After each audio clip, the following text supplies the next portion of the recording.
The get together last night? Absolutely wonderful. It's so nice to see the young men that you brought them at 18 or 17 to the campus, and now you're seeing them their grandfathers. That tells you how old I've gotten to be. But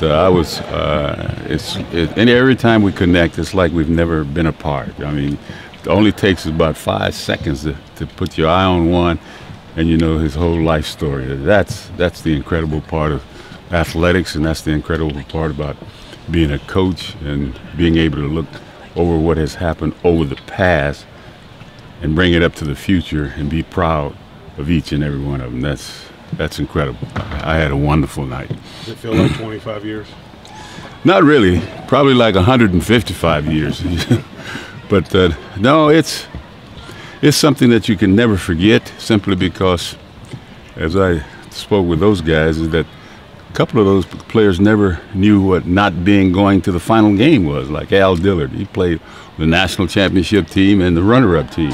And I said, you know, it's incredible how many people have forgotten you guys finished second. That second doesn't mean a whole lot. Today, market, anyone get a chance to be just to the Final Four is the greatest thing you can accomplish. And so that group that was here last night and will be here today had accomplished that, and that's just incredible. That you can never take away from them. Was there any particular theme for the get-together last night, or that you guys were talking about, or? No, I don't think there was any. I think everyone had their stories.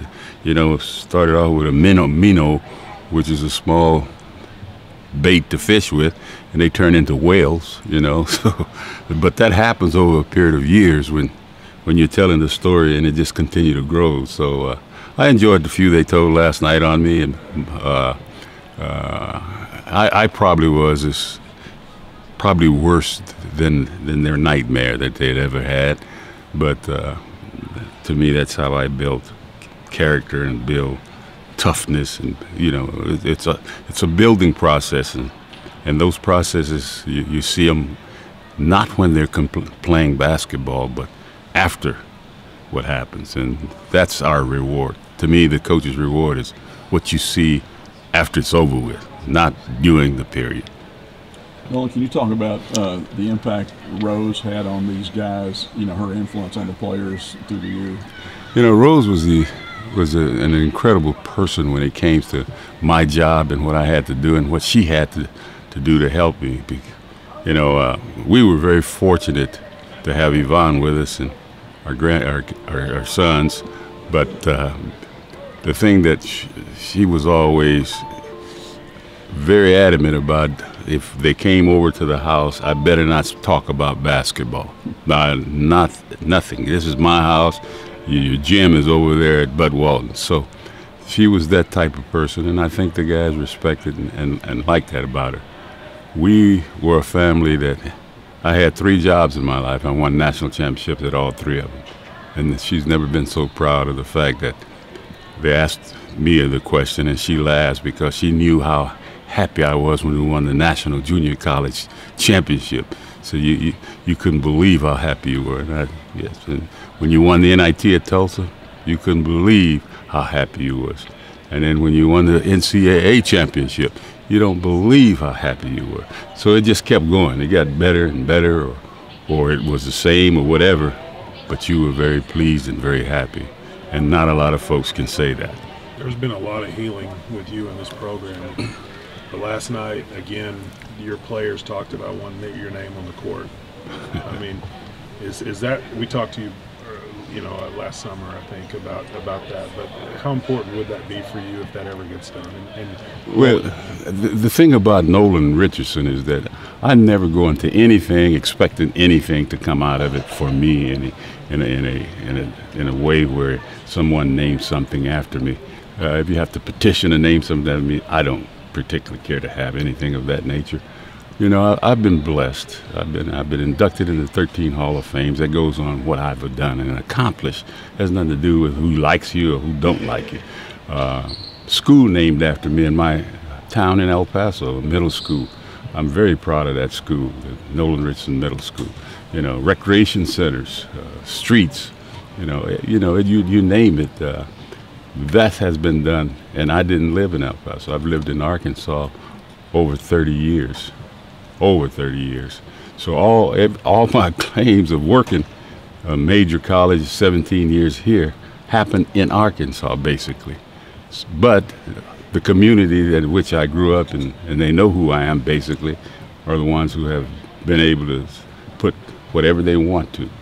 For on the floor, it's Bud Walton's arena, and he paid his money to have that arena built.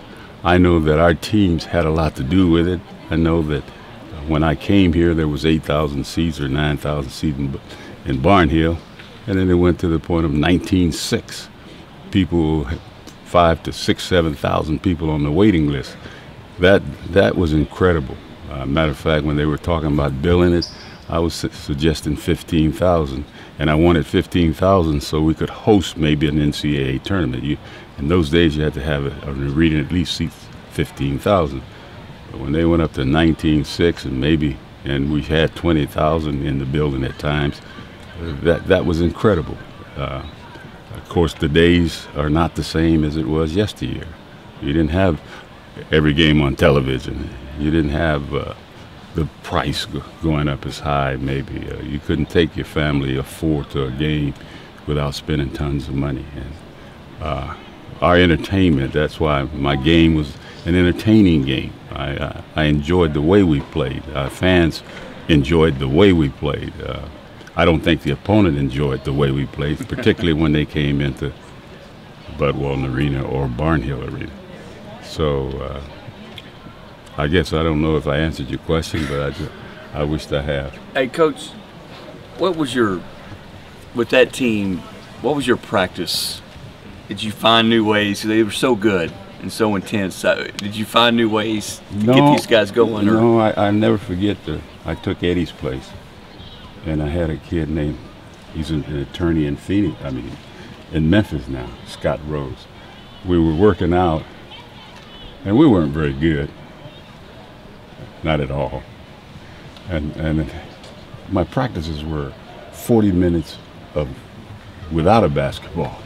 It was running, jumping, weightlifting. It was the whole 9 yards for the first 40 minutes. And Scott asked me a question. He said, do we do this every day? I said, every damn day, until we get in our mind and our body in tip-top shape the way I want to play. You have to be in shape the way I want to play. We're not walking it down, and we're not passing it 15 times before we take a shot.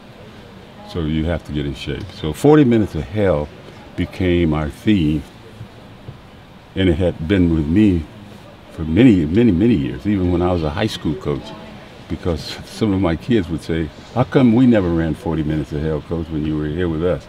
I said, you did. Yours was 32. He said, so, yeah, you're right, we had 32 minutes. So that's how it all started, with the fact that we planned on giving the opponent the 40 minutes of hell because we had already accepted it every single day in practice. And that's how it all evolved, And so it wasn't something that what could we name this? No. It just came about the way it came about, and I was very proud of the way it came about because they knew that when we came to work, we came to work. When I crossed that line, and I think Al Dillard said it last night better than I could say it, is that he was a different man outside the line, yes. But when I stepped across that line, I didn't like you if you were my opponent. I didn't like the players if they were my opponents. I didn't like the officials because I thought they were really our opponents. So, I grew up that way. I played in the times that none of you would even imagine what we had to go through to be even play on the court. I used to be a quarterback in high school, a little bit, and wanted to be a quarterback, and they wouldn't allow me to be a quarterback because I couldn't call the plays, which is what all the other quarterbacks did, was they sent them in. So it was always something that really bugged me about why it took me so long to get to where I was. And so there's an attitude that's developed, and that's important. And I tell our guys, attitude is the key to any successful person. It depends on what you let them have what they let you do or what they don't let you do. Or if they let us push and shell, let's push and shell. If they don't, then let's regroup and do something else. I listen to radios from time to time, and I listen to the way they describe the way we play. Can you play like they played in those days? No, there's too many timeouts. It's too this, it's too that. I love, those are the kinds of things that prep me to do what I do, because nobody else will do it. You know, I like doing what nobody else will do, and I like, they say you can't. When they say you can't, I turn that can't into yes, I can. What do you make of where this program is now, 25 years later? Well, they've had some series of coaches, not a whole bunch, of course. I guess with Heath, Pelfrey, and then Coach Anderson. I think Coach Anderson brought it out of the ashes. It was in the ashes. It was not in. You could go. I used to could go anywhere, and you know, usually they would recognize me as Rolling with Nolan or 40 Minutes of Hell or something to do with Arkansas. After a while, it was not relevance anymore. Arkansas, you know, I enjoyed being ranked #1 in the country, or 2 or 3 or 4, and fought for it. Our kids did too. And you lose that. You lose that a bit. And as I mentioned to our guys last night, we have all at Arkansas probably played pretty close to 100 years of basketball. And the fans are expecting a national championship, and we won one. In 100 years of playing this game, how can you expect that? But that's what fans are expecting. I said, I am so sick of the fact that I didn't win 2 or 3 or 4 championships, because the last one, in '95, I thought we were going to win that one. I really thought we'd win that one, and didn't think as much that we would have the '94 in our back. That's the way some things happen. And so that's the deal that haunts me the most as a basketball coach, because I was in a position to win multiple championships, and that was because we had a good coaching group, a good coaching staff, and we had good players. They came in and listened and worked hard for me. Nolan, do you remember being shorted the full allotted time at shoot-around before the... Say that again. Do you remember being shorted the full allotted time at shoot-around before the '94 title game? 94, yeah. I remember a lot of things in '94 that used the word "piss me off," but that was something that I think our kids thought it was something that I used for bulletin board material, but it really wasn't.